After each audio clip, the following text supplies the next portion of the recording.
Rasulullah SAW bersabda, barang siapa nak terselamat daripada fitnah Dajjal, maka bacalah 10 ayat surah permulaan Al-Kahfi.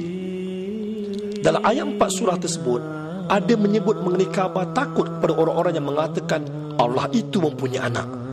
Oleh itu jelaslah kuasa-kuasa raksasa barat adalah Dajjal, kerana mereka adalah penganut agama Kristian yang memiliki kepercayaan bahawa Tuhan itu memiliki anak dengan menggunakan simbol tiang salib. Dan baginda Rasulullah SAW juga bersabda, jika ya Dajjal muncul dan aku ada tengah-tengah kamu, aku akan mengalahkan dia dengan dalil. Dan apabila ia muncul sedangkan aku tidak ada tengah-tengah kamu, hendaklah tiap-tiap orang berbantah dengan dia. Bagi menyahut seruan Nabi Muhammad, ada kelompok Islam yang sedang berjihad di barat dengan mendirikan kubu-kubu rohani untuk membina masjid. Masjid tersebut berfungsi untuk melengkapkan kemenangan Islam bagi membunuh Dajjal dan mematahkan salib, iaitu menaluki hati penganut-penganut Kristian untuk jatuh cinta kepada Islam. Jihad ini nampaknya lebih harum, segar dan menawan, serta amat sesuai kepada masyarakat barat, kerana mereka adalah bangsa yang terpelajar dan rasional, yang mudah membezakan dalil yang benar dan palsu. Bayangkanlah apa yang akan terjadi jika masyarakat barat meninggalkan agama Kristian dan corak hidup seperti babi yang tidak tahu malu dan bergelombangan dosa menjadi Islam yang sejati. Apakah zaman kebangkitan Islam tidak akan berlaku? Yakinlah, matahari Islam sedang terbit di barat untuk menundukkan penguasa politik, ekonomi, sains dan teknologi bersujud kepada Allah. Jika revolusi ini berlaku, maka lahirlah dunia dan langit baru. I became an Ahmadi in 1993, converting from the Church of England. At first I wasn't interested at all in Islam. It was around the time of the Ayatollah Khomeini and the controversy around Salman Rushdie, and I wasn't attracted in any way. But over time, when she talked to me more about Islam and Ahmadiyyat, I realised it was the right thing for me. I hope to continue serving the community for many years to come. We have qualities that exist in very few other groups. If we could show society what we have, they would want it too, I'm sure. I have a close family with a mother, father, brother and sister. But I also have a much bigger family, all of you, my brothers and sisters. Assalamu alaikum.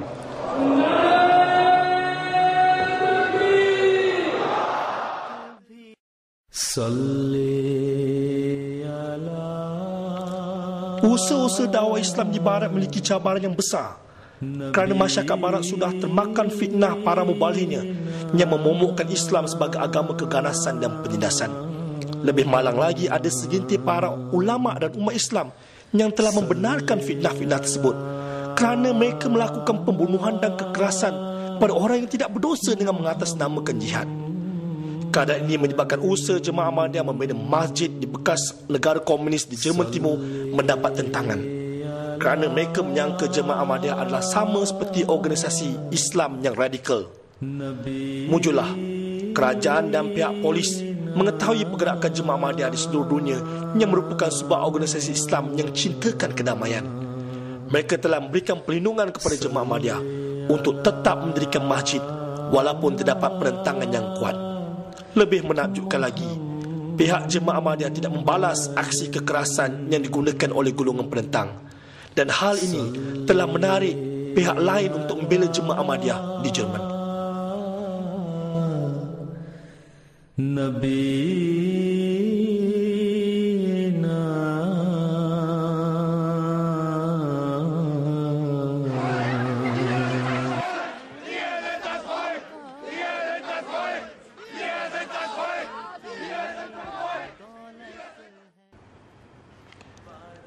Semua bentuk penentangan mula pudar apabila Khalifah kelima Jemaah Ahmadiyah telah memberikan ucapan yang berdas di hari pembukaan masjid dan telah menghilangkan rasa kekhawatiran masyarakat Jerman terhadap Islam.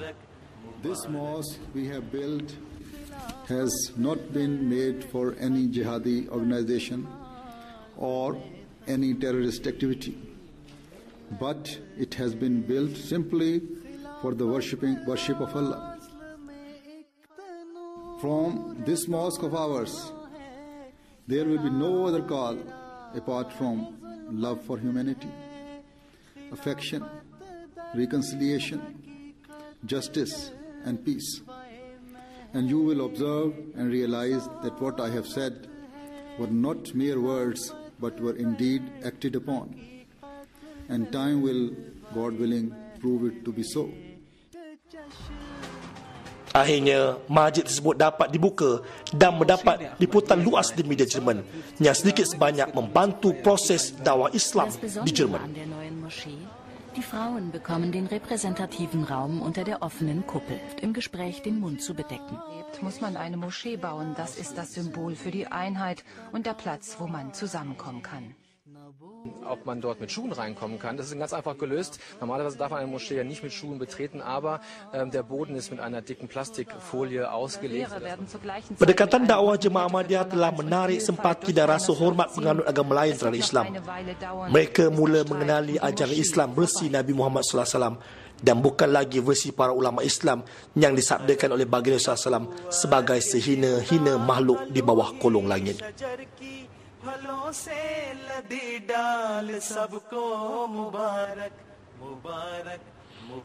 Jemaah Ahmadiyah juga gigih berdakwah di benua Amerika dengan membina masjid yang terbesar di Kanada.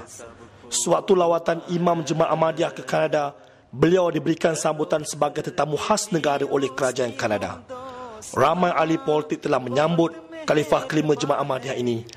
Malah mereka melahirkan simpati terhadap penganiayaan yang dihadapi oleh Jemaah Ahmadiyah, terutamanya di Pakistan, Bangladesh, Indonesia dan Malaysia. Tuduhan yang memfitnah Jemaah Ahmadiyah sebagai ejen Barat atau Inggeris untuk memecah belahkan umat Islam adalah tuduhan yang tidak berasas. Kerana hanya Jemaah Ahmadiyah merupakan kelompok Islam yang berjaya mematahkan salib dengan membuktikan konsep penebusan dosa dan kepercayaan Nabi Isa masih hidup di atas langit disebabkan beliau adalah anak Tuhan adalah palsu. Dan Allah SWT sangat murka dengan penyelewengan tersebut, dan ini dapat digambarkan melalui firman-Nya. Hampir-hampir saja langit pecah kerana ucapan mereka itu, dan bumi terbelah dan gunung-gunung juga runtuh kerana mereka mengatakan Allah yang Maha Pemurah itu mempunyai anak. Surah 19 ayat 90 hingga 91. Sekali lagi, renungkanlah perkaitan di antara seruan Nabi Muhammad SAW yang menasihatkan umat Islam membaca 10 ayat permulaan dalam surah Al-Kahfi untuk terselamat daripada fitnah Dajjal. Kekuatan Dajjal akan mati jika umat Islam berjaya mematahkan salib, iaitu membuktikan doktrin ajaran agama Kristian adalah palsu. Untuk membuktikan ini, jihad intelektual amat sesuai untuk digunakan bagi membunuh Dajjal dan mematahkan salib. Dan inilah yang sedang dilakukan oleh Jemaah Ahmadiyah tanpa merasa bosan dan lelah. InsyaAllah, kalimat syahadat akan terus bergema di negara-negara barat untuk mematahkan salib. La ilaha illallah wahdahu la syarika lahu wa asyhadu anna Muhammadan abduhu wa rasuluh. La ilaha illallah. Sememangnya kelajuan kuda dan kekuatan pedang tidak mampu untuk menyekat penyebaran agama Kristian yang telah merayap di seluruh pelosok dunia. Tetapi Allah SWT telah mempersiapkan abad ini kepada umat Islam untuk mempergunakan kelajuan teknologi dan kekuatan intelektual untuk membunuh sifat Dajjal dan babi serta mematahkan salib milik kuasa-kuasa raksasa barat. Atas dasar itu, Jemaah Ahmadiyah selain mengutus para pendakwah di seluruh pelosok dunia dan membina masjid, mereka sibuk korbankan masa, tenaga, harta serta kehidupan untuk terus menyebarkan syiar Islam melalui perterjemahan Al-Quran dan buku-buku serta mengadakan berbagai program melalui stesen televisyen satelitnya yang dikenali sebagai MTA ke seluruh pelosok dunia. Kalimat syahadat ini akan terus bergema ke seluruh pelosok dunia untuk mematikan dan mematahkan salib.